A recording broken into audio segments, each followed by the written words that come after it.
বিশিষ্ট অর্থনীতিবিদ, প্রফেসর ছিল ঢাকা বিশ্ববিদ্যালয় ইত্যাদি ইত্যাদি, তার মুক্তি চায় তারা। যখন নাকি ইলিয়াস আলীরে গুম করছিল 130 জন কোনো বিবৃতি দিছিল, এটা কি ওনাদের চোখে এটা কি রাইট ছিল? আমাদের দেশে এই ধরনের কিছু বুদ্ধিজীবীর আবির্ভাব, বিশেষ বিশেষ লোকদের আবির্ভাব আছে, তারা যা না জানে তার চেয়ে বেশি বলে।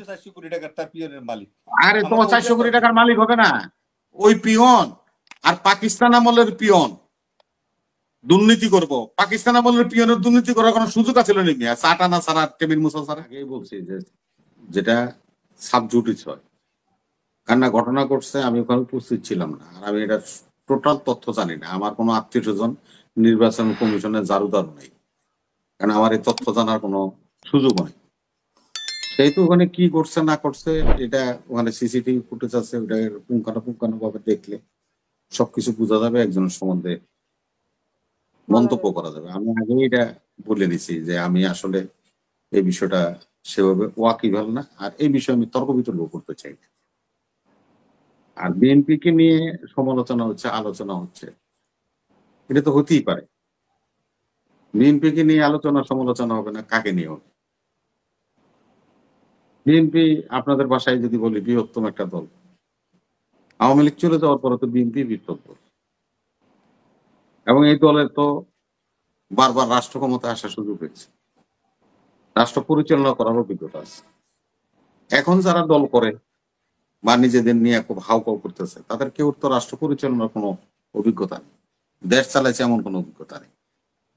না, আমরা দেখি যে মিডিয়া ট্রায়াল, যেটা সোশ্যাল মিডিয়া ট্রায়াল হচ্ছে, একবার মির্জা আব্বাস, আবার সালাউদ্দিন সাহেব, রুমিন ফারহান তো বরাবরই আছে, ফজলুর রহমান আর রুমিন ফারহান তো আমরা শুরু থেকে শেষ পর্যন্ত আজকে পর্যন্তই দেখতে পাচ্ছি। মানে এভাবে টার্গেট, এটা কি টার্গেট করে করছে আসলে, নাকি ওনাদের আচরণগুলোই সেরকম মনে হয়? এগুলি হলো কি, শুনেন, আমাদের কিছু ফিক্সড সিট আছে, আসন আছে, যেরকম মনে করেন যে এই আসনগুলি দেখা যায় যে সবাই মনে করে যে এই আসন থেকে খালেদা জিয়া দাঁড়াইলে উনি পাশ করবেন।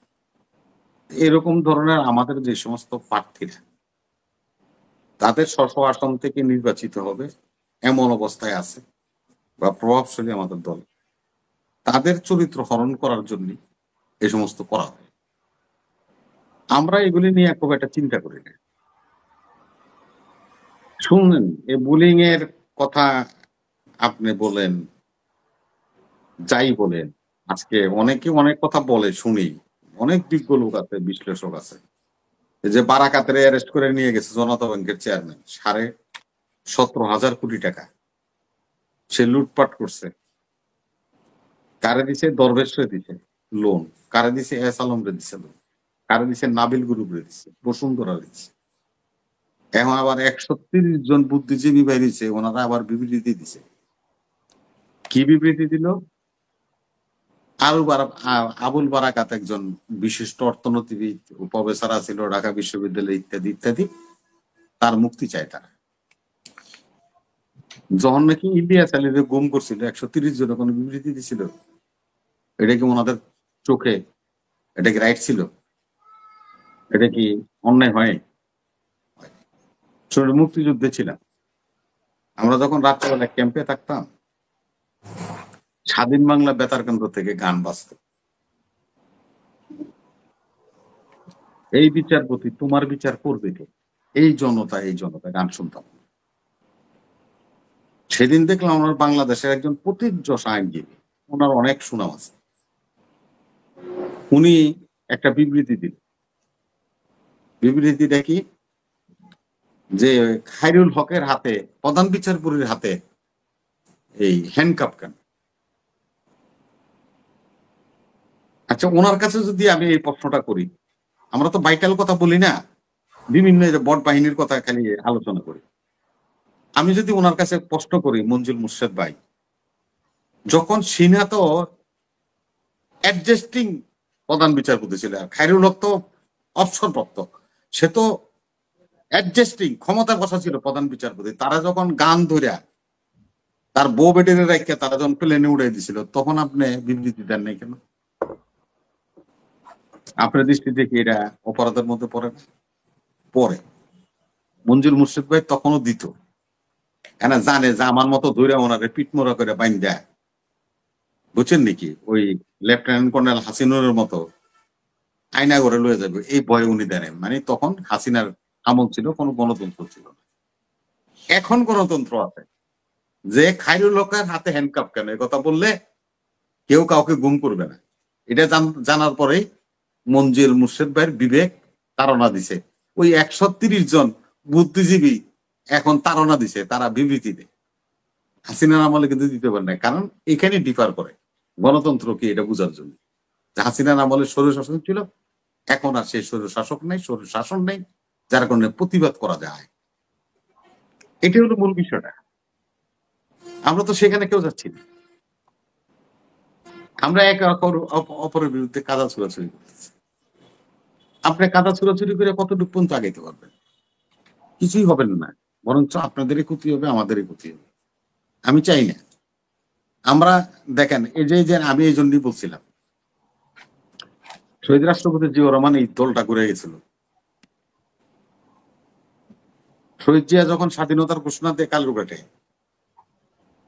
1600 ক্যান্টনমেন্টের, তখন শাহজিব জাতিসংঘে দাঁড়াইয়া বাংলাদেশের বিরোধিতা করছে। আবার এই ঘোষকের দলের প্রধানমন্ত্রী হয়েছিল এই শাহজিব। আমি এজন্যই বলছিলাম শুরুতে যে আমরা দেশটাকে গড়তে চাই, দেশটাকে গড়ার জন্যই আমাদের প্রচেষ্টা, কিন্তু আপনারা সেটা শুনবেন না। ওই যে কথায় আছে না যে এখানে আমার কথা শুনলো না, ভুট্টুর কথা শুনলো।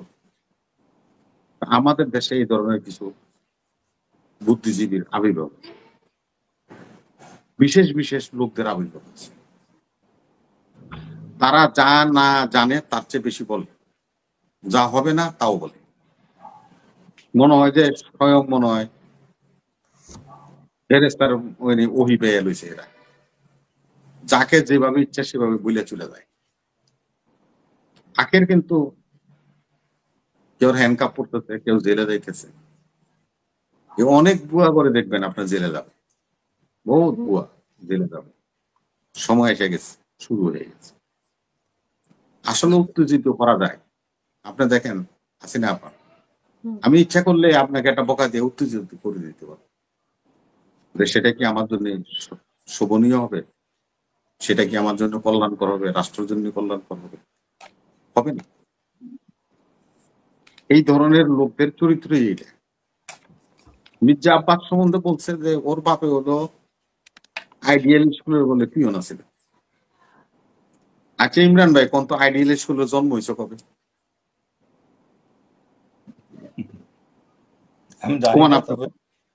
আমার মনে হয় অত আগের না, স্বাধীনতারও পরে।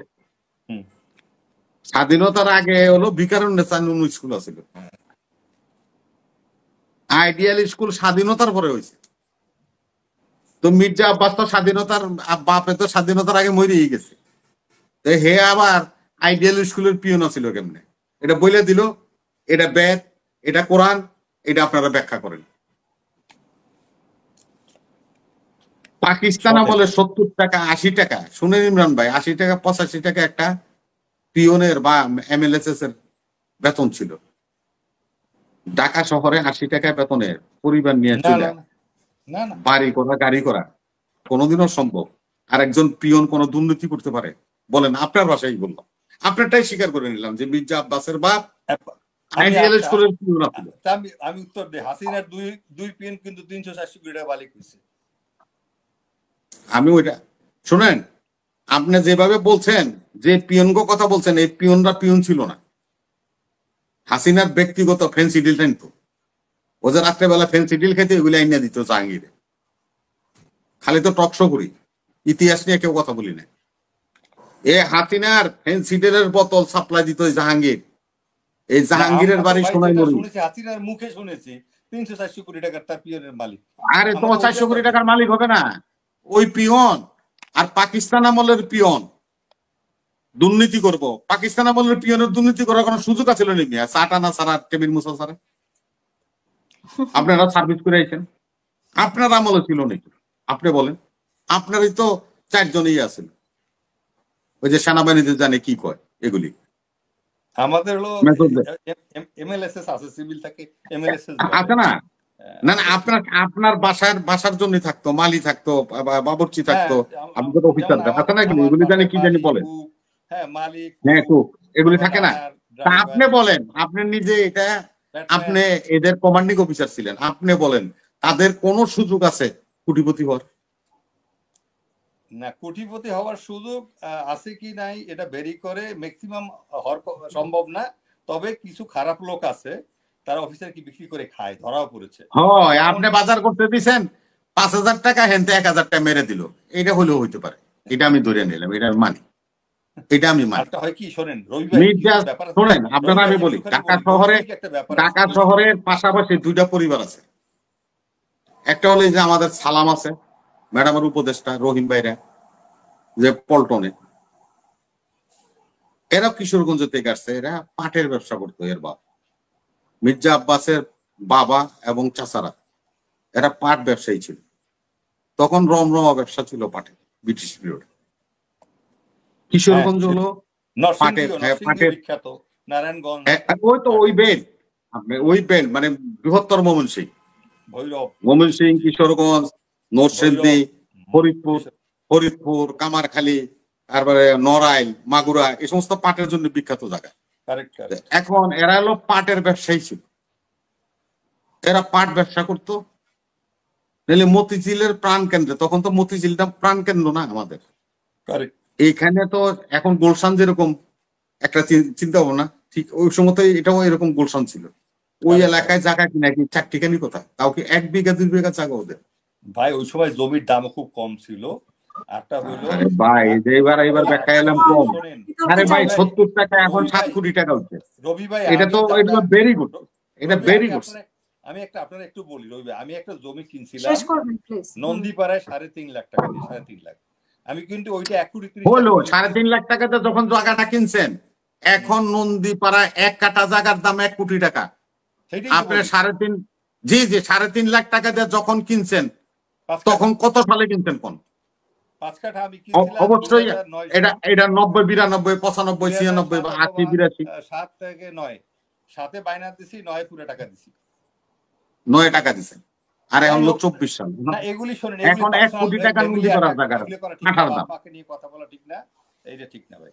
যে আমরা শেষ করব এখন এই যে এগুলি আপনারা না, এই যে আপনি যে কথাটা তুললেন হাসিনা আপা, যে এই যে আলোচনাটা, এই আলোচনার জন্য এটা আমি বললাম যে না, একটা আপনার কথাটাই ধরে নিলাম যে মির্জা আব্বাসের বাপ আপনার ওই স্কুলের পিয়ন ছিল। হ্যাঁ, সে এই ঢাকা শহরে এগুলি করে গেছে। মির্জা আব্বাস একটা ব্যাংকের মালিক হয়েছে, ওর বাপ ছিল পিয়ন। আপনার কথাটাই ধরে নিলাম, তো পিয়নের পোলায় ব্যাংকের মালিক হতে পারে। আর পিয়নের মতিঝিলে এই যে যেখানে রাজারবাগ আপনারা দেখতেছেন, যে এলাকা, ওই এলাকায় বিঘায় বিঘা জায়গা কিনে ছেলে মেয়েদের জন্য রেখে গেছে। এটা কি এত সহজ? এখন বলছে, এরা বলে, এদের কথা শুনি, বুদ্ধিজীবী, কেউ ডক্টরেট আছে, কেউ ব্যারিস্টার, কেউ সলিসিটর, কেউ বিশেষ বিশেষণে ওনারা বিশেষায়িত।